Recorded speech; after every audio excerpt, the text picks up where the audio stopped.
نحمده ونصلي على رسوله الكريم أما بعد فأعوذ بالله من الشيطان الرجيم بسم الله الرحمن الرحيم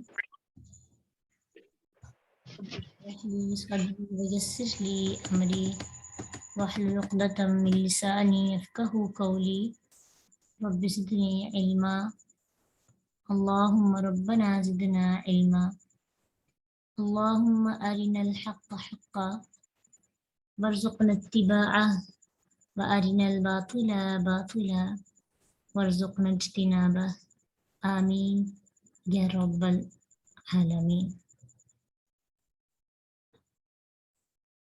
سیرت عائشہ صدیقہ مطہرہ رضی اللہ عنہا۔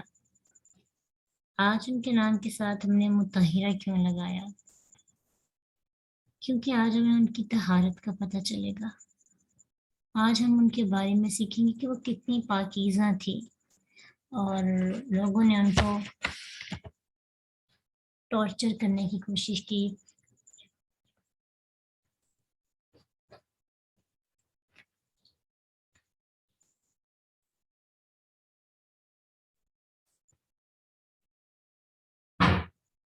لوگوں نے ان کو پریشان کرنا چاہا، لیکن منافقین کی یہ سب چالیں ان کے اوپر ہی آ کے پڑی۔ عائشہ صدیقہ کی جہاں پہ بہت سی اور کوالٹیز تھیں، ان کی یہ کوالٹی بھی تھی کہ وہ جہاد کیا کرتی تھی۔ جہاد میں وہ آگے آگے ہوتے، ان کو شوق تھا۔ آپ دیکھتے ہیں کہ پہلے وقتوں میں خواتین صرف گھریلو معاملات کو نہیں دیکھتی تھی، بلکہ جب بھی جہاد کے لیے صحابہ جاتے تو صحابیات بھی جاتی اور وہاں پہ ان کو پانی پلاتی، ان کے زخم صاف کرتی اور زخمیوں کو پانی پلایا جاتا، ان کو اٹھا کر ایک جگہ سے دوسری جگہ پہ لے کے جانے میں مدد کی جاتی۔ تو بہت سے آپ نے واقعات سنے ہیں جس میں صحابیات جو ہیں جنگ میں شریک رہتی۔ ام المؤمنین عائشہ صدیقہ رضی اللہ عنہ نے بھی جہاد کے میدان میں بہت حصہ لیا۔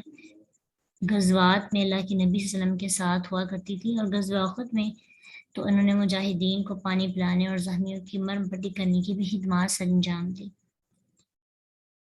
تو انس بن مالک بھی اپنی آنکھوں سے دیکھی ہوئی بات بیان کرتے ہیں کہ عائشہ بنت ابی بکر اور ام سلیم رضی اللہ عنہما کو میں نے دیکھا کہ دونوں بڑی تیزی کے ساتھ مجاہدین کو پانی پلانے کا فریضہ سر انجام دے رہی ہیں، اپنی کمر پر مشکیزیں اٹھائے ہوئے بڑی تیز رفتار سے پانی بھر بھر کے زخمی مجاہدین کو پلا رہی ہیں۔ میدان جہاد میں یہ عمل انہوں نے بار بار دہرایا۔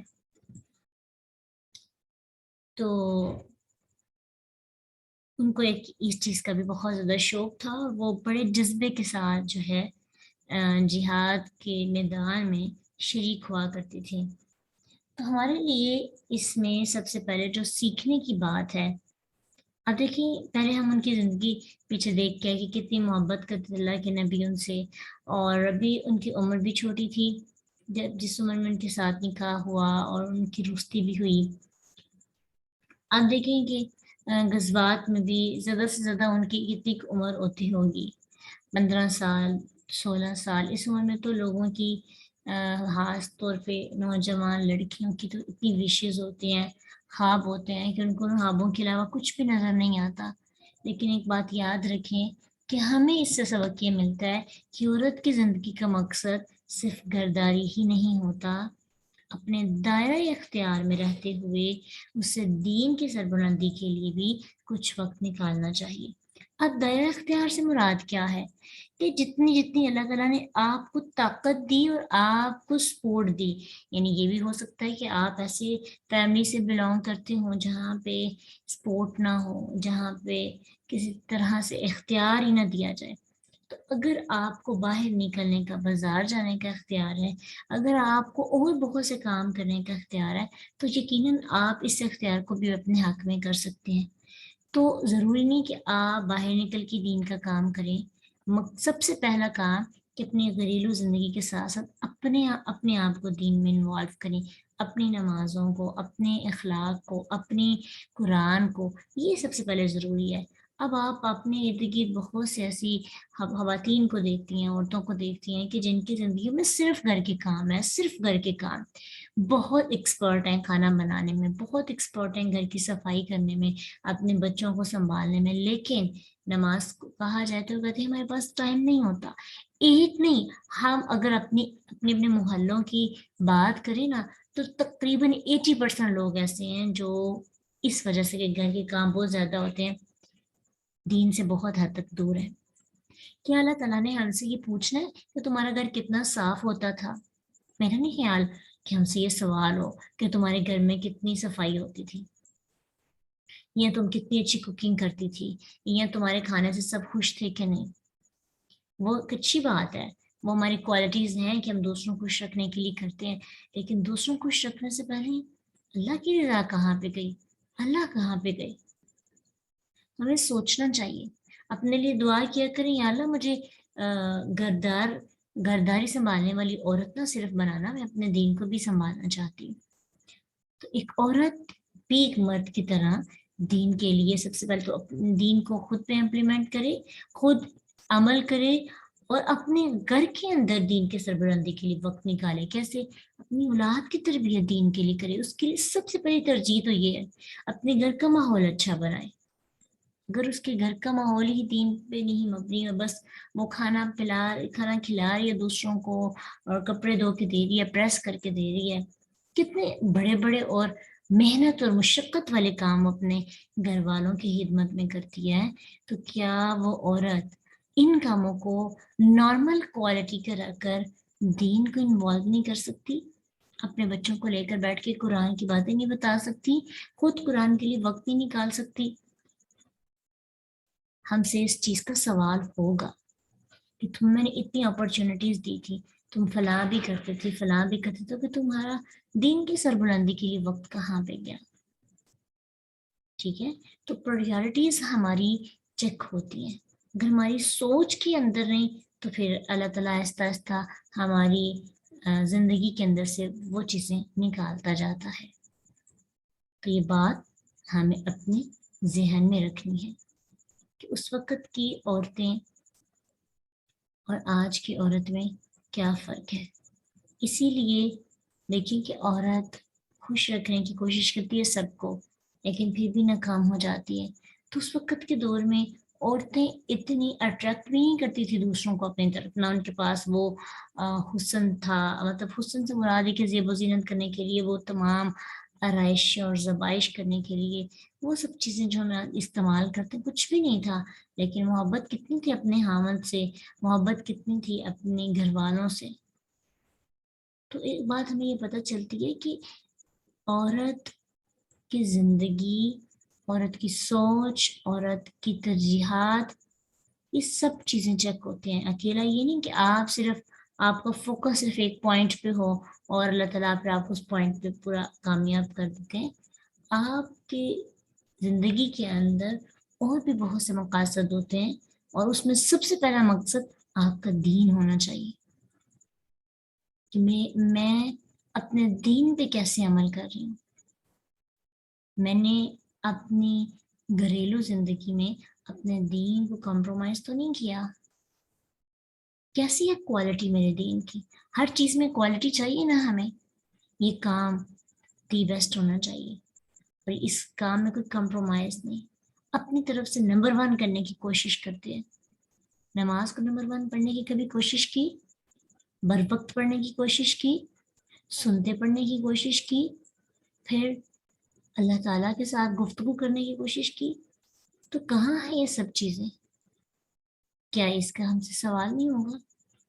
اس لیے ہمیں زندگی پڑھیں عائشہ صدیقہ رضی اللہ عنہ کی، بڑا دل چاہتا نا اچھا جیسے اللہ کے نبی ان سے پیار کرتے تھے، ہمارے ہسبینڈس بھی ہم سے اس طرح محبت کرتے ہوں اور ایسی باؤنڈنگ ہو اچھی سی۔ تو اس کے لیے ہمیں اپنی سوچ اور اپنے باقی کاموں کو بھی دیکھنا ہوتا ہے۔ پھر اس طرح آپ دیکھتے ہیں کہ جیسے کہ ہم جہاد کی بات کر رہے ہیں، تو 6 ہجری میں اللہ کے نبی صلی اللہ علیہ وسلم کے ساتھ روانہ ہوئی، اور اللہ کے نبی صلی اللہ علیہ وسلم اپنی بیویوں کو ساتھ لے کے جایا کرتے تھے، قرآن دازی ہوتی تھی۔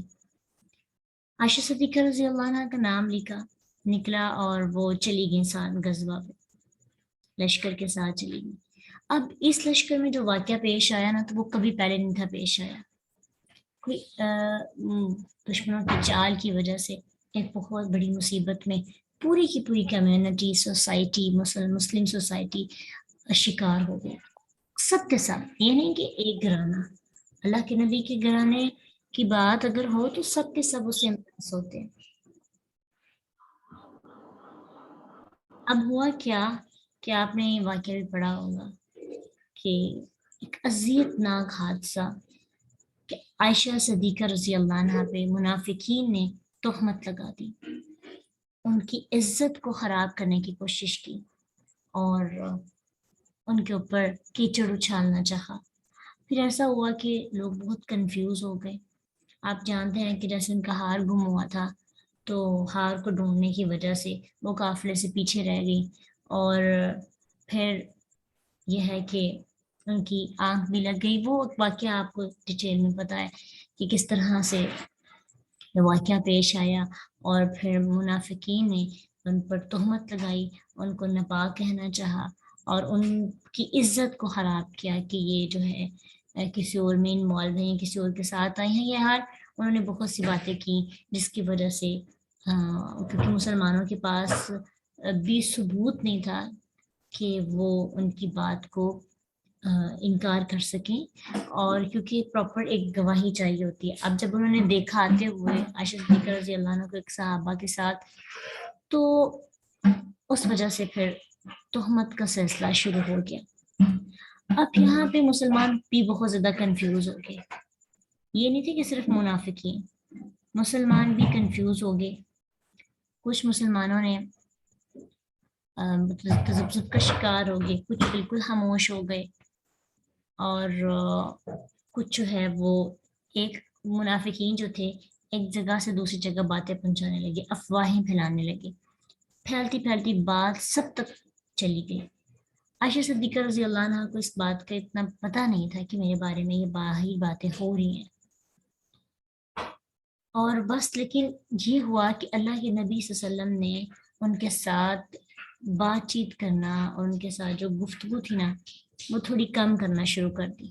ان کو اس چیز کا علم نہیں تھا کہ اللہ کے نبی کم کیوں آتے ہیں، صرف آتے ہیں اور حال چال پوچھنا چلے جاتے ہیں، وہ بالکل خاموش رہنا شروع ہو گئے۔ اللہ کے نبی کی شاید یا ناراضگی تھی یا پھر ان کو وہ خود بھی تذبذب کا شکار تھے۔ اب دیکھیں کہ نبی صلی اللہ علیہ وسلم کے بارے میں اکثر لوگ کہتے ہیں کہ اللہ کے نبی کو غیب کا علم ہوتا ہے، تو ایک چھوٹے سے واقعہ سے آپ اندازہ لگا سکتے ہیں کہ نبی صلی اللہ علیہ وسلم کو اپنی بیوی کے بارے میں یہ علم نہیں ہو سکا کہ میری بیوی پاک ہے، اور نہ ہی آپ منافقین کو جواب دے سکے، نہ صحابہ کو، جب تک وحی نہیں آئی۔ تو یہ ایک بہت سے ایسے دلائل ہمیں ملتے ہیں جو کہ ہمیں بھی بتاتے ہیں کہ حقیقت کیا ہے۔ خیر اللہ کے رسول صلی اللہ علیہ وسلم بھی جو ہے اس چیز کا شکار ہو گئے۔ اب کیا ہوا کہ عائشہ صدیقہ رضی اللہ عنہ کو جب پتہ چلا کہ میرے بارے میں یہ باتیں باہر افواہیں پھیل رہی ہیں اور میری عزت کو خراب کرنے کی کوشش کی جا رہی ہے، مجھ پہ بہتان لگایا جا رہا ہے،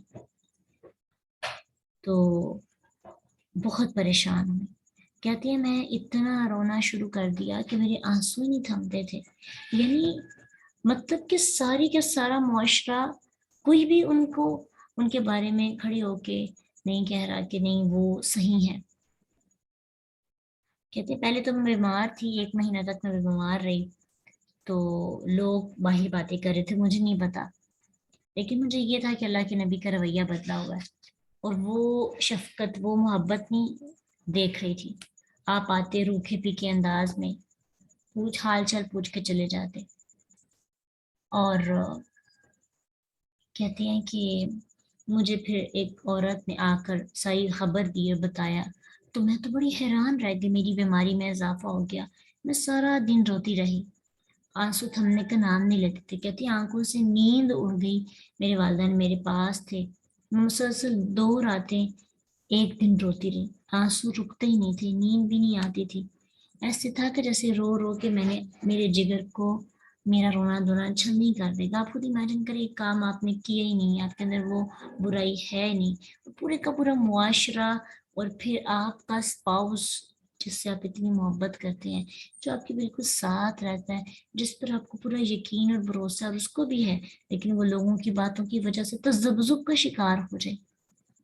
یہ بھی ایک اللہ کی طرف سے آزمائش تھی, اور اس سے بہت سی چیزیں امت کو سکھانی تھی نبی صلی اللہ علیہ وسلم. کہتی ہیں کہ میں اتنا رو رہی تھی کہ ایک دن کیا ہوا کہ اللہ کے نبی صلی اللہ علیہ وسلم تشریف لائے. آپ نے سلام کیا اور آپ بیٹھ گئے.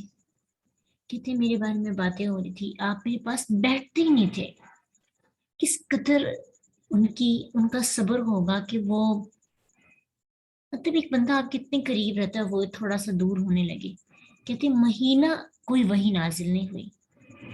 اللہ کے نبی صلی اللہ علیہ وسلم بیٹھتے ہی آپ نے ارشاد فرمایا, اے عائشہ مجھ تک یہ بات پہنچی ہے, جو بھی بات ان کے بارے میں بڑے لوگ کر رہے تھے, اگر تو ان سے بری ہے تو اللہ تعالیٰ عنقریب تجھ کو بری کر دے گا, اور اگر تجھ سے کسی گناہ کا ارتکاب ہوا ہے تو اللہ سے معافی مانگ لو, توبہ کر لو, کیونکہ جب کوئی بندہ اپنے گناہوں کا اعتراف کرتا ہے, توبہ کرتا ہے, تو اللہ اسے معاف کر دیتا ہے. اب یہ بات تھی, یہ بات ان کے اوپر بجلی بن کے گزری, بجلی کی طرح گزری کہ اللہ کے نبی صلی اللہ علیہ وسلم مجھے یہ کہہ رہے ہیں. اس وقت یہ جو موقع ہوتا ہے نا, اس وقت ضرورت ہوتی ہے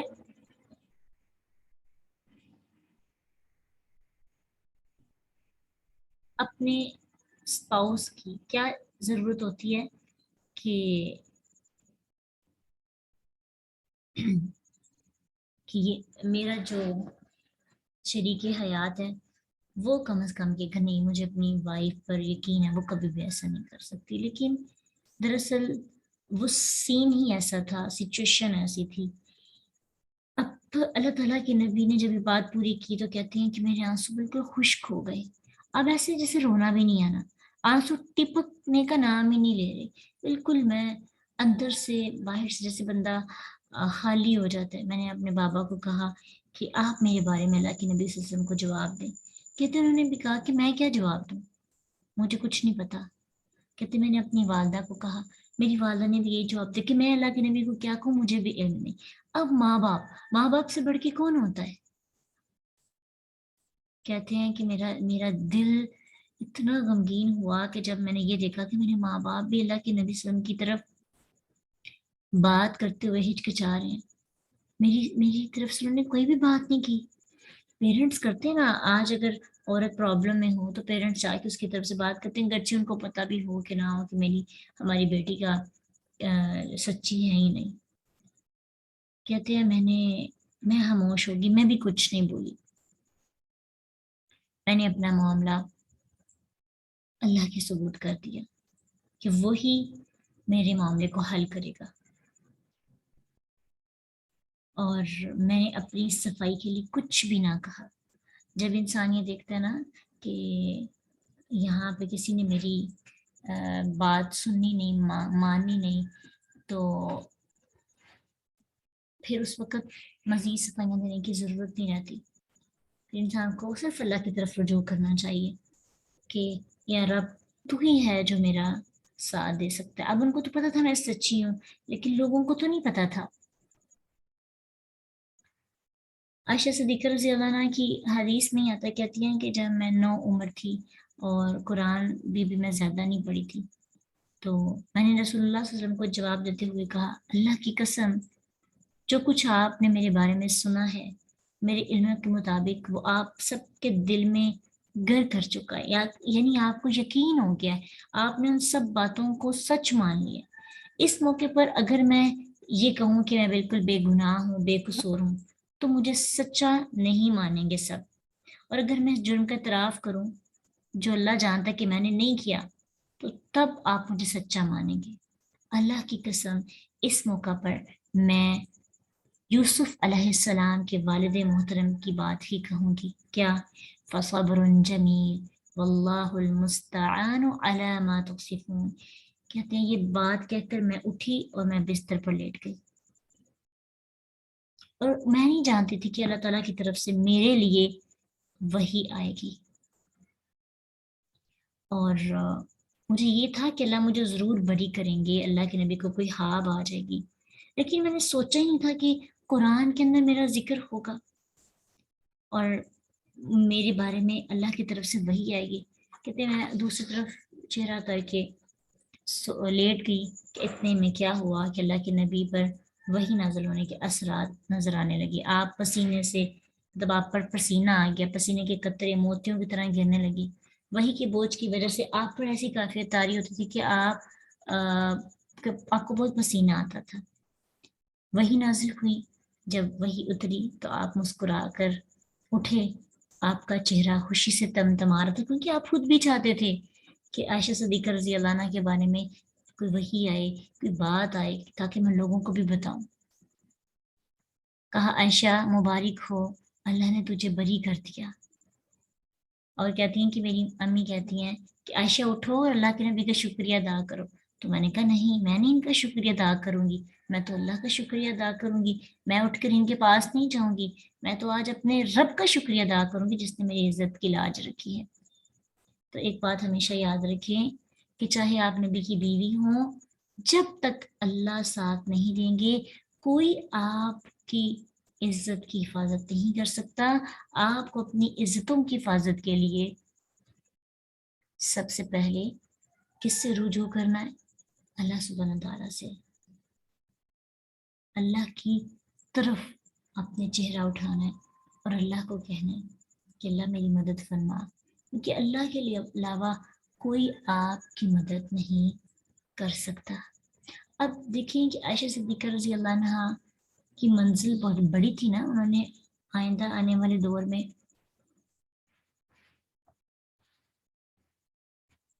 لیڈر بننا تھا، ان سے اللہ نے بہت کام لینا تھا دین کا، ان کی منزلیں بڑی تھیں۔ تو ایک بات یاد رکھیے کہ جن کی تقدیر میں بڑی منزلیں لکھی ہوتی ہیں، بعض اوقات صبر اور ظرف کی آزمائش کے لیے انہیں بغیر کسی قصور کے اپنوں کی بے رخی اور بے یقینی برداشت کرنی پڑتی ہے۔ جو کام انہوں نے نہیں کیا ہوتا ان کے ساتھ منسلک کر دیا جاتا ہے، منسوخ کر دیا جاتا ہے، اپنی صفائی دیتے ہیں لیکن لوگ نہیں مانتے۔ اس موقع پہ کیا کرنا ہے کہ ہم نے، جب کبھی آپ سچے ہوں، یہ معاشرہ آپ کو جھوٹا اور غلط سمجھنے لگے، کوئی آپ کی سچائی ماننے کے لیے تیار ہی نہ ہو، کیا کریں؟ آسمان کے جانب دیکھیں اور اللہ سے کہیں اے عائشہ صدیقہ رضی اللہ عنہ کی پاکیزگی کو ثابت کرنے والے رب، مجھے بھی بری کر دے، میری سچائی کو خود واضح کر دے، میں عاجز ہوں، میں بہت عاجز ہوں۔ کبھی کبھی ایسے لمحات آتے ہیں، خاص طور پہ نا جب آپ ابھی اپنے گھر میں ہوتے ہیں تو نکاح سے پہلے، شادی سے پہلے اس طرح کی سچویشنز کم آتی ہیں۔ پھر ایسا ہوتا ہے کہ پیرنٹس کی طرف سے اگر ایسا ہو بھی تو اللہ تعالیٰ کی طرف سے وہ ایک رشتہ ایسا ہے کہ تھوڑی دیر کے بعد آپ ٹھیک ہو جاتے ہیں۔ عموماً اس طرح کے کیسز ہمارے سامنے آئے ہیں، سسرال میں رہتے ہوئے لڑکیوں کو ایسے کیسز، ایسی سچویشن کا سامنا کرنا پڑتا ہے۔ نمبر 1، پہلی بات تو یہ کہ آپ حسد سے بچنے کی پہلے پوری کوشش کریں، کیونکہ یہ معاملہ بھی حسد کی وجہ سے آیا تھا۔ عائشہ صدیقہ رضی اللہ عنہا کہ اللہ کے نبی صلی اللہ علیہ وسلم کے ساتھ محبت، اور اس کے علاوہ کہ آپ کو جو ہے فتح یاب ہوئے تھا آپ اس جنگ میں نبی صلی اللہ علیہ وسلم، تو اس وجہ سے منافقین چاہتے نہیں تھے، منافقین جو تھے نا ہوتے مسلمانوں کے ساتھ تھے لیکن دل ان کا یہودیوں کے ساتھ ہوتا تھا، تو وہ مسلمانوں کی کامیابی سے حسد کرتے تھے۔ اب جب انہوں نے یہ دیکھا کہ مسلمان کامیاب ہو گئے تو حسد کی وجہ سے انہوں نے ایسا کیا۔ تو حاسد جو ہوتا ہے نا بڑا بے حس ہوتا ہے، اس لیے حسد کرنے والوں کے شر سے بچنے کی بہت زیادہ دعائیں کرتے رہنا چاہیے، اذکار وغیرہ کرتے رہنا چاہیے، نظر بد سے بچنے کے لیے، حسد سے بچنے کے لیے، جادو سے بچنے کے لیے، کیونکہ یہ سب چیزیں آپ کو بہت نقصان پہنچاتی ہیں۔ حاسد بہت بے حس ہوتا ہے، شریف عزت دار بندوں کی عزت اور سکون حرام کر دیتے ہیں اور اس کو احساس بھی نہیں ہوتا کہ اس نے کچھ کیا ہے۔ جب کبھی سے کہا جائے نا کہ آپ نے بہت برا عمل کیا تو اس کو نہیں احساس ہوگا، اس کے دل میں کھٹک بھی نہیں آتی، اس کا ضمیر مر جاتا ہے، وہ لوگوں کی عزتوں کو نیلام کر دیتے ہیں، لیکن اسے کبھی بھی پتہ نہیں چلتا۔ تو ہم ان کو تو نہیں چپ کروا سکتے نا، تو آپ کو کیا کرنا ہے، آپ کو حسد کرنے والوں کے شر سے بچنے کی خود کوشش کرنی ہے۔ تو یہ ایک قصہ، ایک واقعہ ہمیں بہت سی باتیں سکھاتا ہے۔ اس کے علاوہ جب آیات نازل ہوئی نا، تو آیات بہت سخت تھی، اللہ تعالیٰ نے بڑی جھنجھوڑنے والی آیتیں نازل کی، سورۃ نور کی۔ کہا اے مسلمانوں، جن لوگوں نے جھوٹی تہمت پھیلائی ہے وہ تمہاری ہی اندر کی ایک جماعت ہے، لیکن اس واقعے کو تم اپنے ہاتھ میں برا نہ سمجھو، یہ تو تمہاری آزمائش ہے اور یہ آزمائش کے لیے بہتر ہے۔ یعنی بہت تکلیف دی گئی تھی، بہت تکلیف دہ تھا۔ ابو بکر صدیق کا گھرانہ، عائشہ صدیقہ رضی اللہ عنہا کہتی ہیں کہ کبھی اس روئے زمین پر کسی بھی فیملی کو اتنی تکلیف اور اتنا دکھ نہیں پہنچا ہوگا جو اس وقت صدیق اکبر کے گھرانے کو پہنچا، نبی صلی اللہ علیہ وسلم کے گھرانے کو پہنچا۔ کتنے زیادہ پریشان تھے سب۔ تو آزمائش تھی، لیکن اللہ تعالیٰ نے اس آزمائش کے بعد کتنا ان کو رتبہ دیا۔ آج ہم ان کو قرآن میں پڑھتے ہیں، تلاوت، وہ آیات تلاوت بن گئی ہیں۔ ہوتا تو منسوخ بھی تو ہو سکتی تھی نا، کچھ آیتیں ایسی بھی تھی کہ جن کو قرآن میں سے ختم کروا دیا گیا اور اس کی جگہ کوئی اور آیتیں آئیں، لیکن اللہ نے رہتی دنیا تک ان کا نام زندہ رکھا۔ کیا کسی اور بیوی کا نام زندہ ہے؟ کیا کسی اور صحابہ کے بارے میں اس طرح سے گفتگو اتنی ڈیٹیل میں ہوئی؟ کسی کی باتیں جو ہیں اس طرح کوٹ کی گئی؟ لیکن اللہ تعالیٰ نے جیسے انبیاء کی باتیں قرآن میں رکھی، عائشہ صدیقہ رضی اللہ عنہا کا بھی واقعہ قرآن کے اندر رکھا، جن کے بارے میں آج ایک گروہ بغض اور حسد کا شکار ہے آج بھی، کہ قرآن میں ان کا ذکر رکھ دیا گیا۔ کہا اللہ سبحانہ تعالیٰ فرماتے ہیں کہ تم میں سے جس نے جتنا گناہ سمیٹا وہ اس کی سزا بھگتے گا، اور جس نے اس کو پھیلایا، یہ بات نوٹ کرنے کے، جو بندہ فاہم پھیلاتا ہے، بغیر تحقیق کے آگے باتیں پہنچاتا ہے، لوگوں کو بتاتا ہے، اللہ کہتے ہیں اس کے لیے بڑا عذاب ہے۔ جب تم لوگوں نے یہ تہمت سنی تو مسلمان مردوں اور عورتوں نے اپنے ہی بہن بھائیوں کے بارے میں نیک گمان کیوں نہیں کیا؟ پازیٹیو تھنکنگ، پازیٹیو سوچ کیوں نہیں تھی؟ کیوں نہیں کسی نے کہا کہ نہیں ایسا نہیں ہو سکتا، یہ پازیٹیو اسپیکٹ ہو سکتے ہیں؟ ٹھیک ہے، تو پازیٹیوٹی ضروری ہے۔ کیوں نہیں کہا کہ یہ صریح بہتان ہے؟ الزام لگانے والے کیوں 4 گواہ نہ لائے؟ جب وہ گواہ نہیں لائے تو اللہ کے نزدیک وہی جھوٹے ہیں۔ اگر تو مسلمانوں پر دنیا اور آخرت میں اللہ کا فضل اور اس کی نعمت نہ ہوتی تو جس معاملے میں تم پڑ گئے تھے اس کے باعث تم پر کوئی بڑی آفت آ جاتی۔ تم اپنی زبانوں سے جھوٹی باتیں نقل کر رہے ہو اور اپنے منہ سے ایسی باتیں کہہ رہے ہو جس کا تمہیں علم نہیں، تو اسے ایک معمولی بات سمجھ رہے ہو، حالانکہ اللہ کے نزدیک یہ بہت باری بات ہے۔ عائشہ صدیقہ کو ڈیفینڈ کر رہے ہیں اللہ اتنی خوبصورت انداز میں۔ کہا کیوں نہ اسے سنتے ہی تم نے کہہ دیا کہ ہمیں زیب نہیں دیتا کہ ہم ایسی بات منہ سے نکالیں، معاذ اللہ، یہ بہت بڑا بہتان ہے۔ اللہ تمہیں نصیحت کرتا ہے کہ پھر کبھی ایسا نہ ہو اگر تم مومن ہو۔ اللہ اپنے احکام تم سے صاف صاف بیان کرتا ہے، اللہ جاننے والا اور حکمت والا ہے۔ بے شک وہ لوگ جو یہ چاہتے ہیں کہ مسلمانوں میں بے حیائی کا چرچا ہو، اور ان کے لیے اس دنیا میں اور آخرت میں دردناک عذاب ہے۔ جو لوگ مسلمانوں کے اندر افواہیں پھیلاتے ہیں، عزتیں خراب کرنے کی کوشش کرتے ہیں، بے حیائی پھیلانے کی کوشش کرتے ہیں، ان کے لیے اس دنیا میں بھی اور آخرت میں بھی سخت عذاب ہے۔ اس لیے جب آپ کو کسی سے متعلق کوئی افواہ سننے کو ملے تو پلیز بغیر کسی تحقیق کے آگے نہ پہنچائیں کوئی بھی بات، اگر وہ بات سچی بھی ہے، کسی نے کام غلط بھی کیا ہے، جس بات سے لوگوں کی عزت خراب ہوتی ہے اس پر اپنی زبان بالکل سیلیں، اپنی زبان کو سیل جیسے بوٹل سیل ہو جاتی ہے نا، ویسے سیل کر دیں اپنی زبان کو، کہ اس کے بارے میں ایک لفظ بھی نہ کہیں، آپ کی بھی عزت ہے۔ کسی سے غلطی ہو بھی جائے، ہوتی نہیں ویسے کم ہوتی ہے، اور باتیں زیادہ پھیلائی جاتی ہیں، اور وہ ایک کے ساتھ 10 باتیں لگ جاتی ہیں۔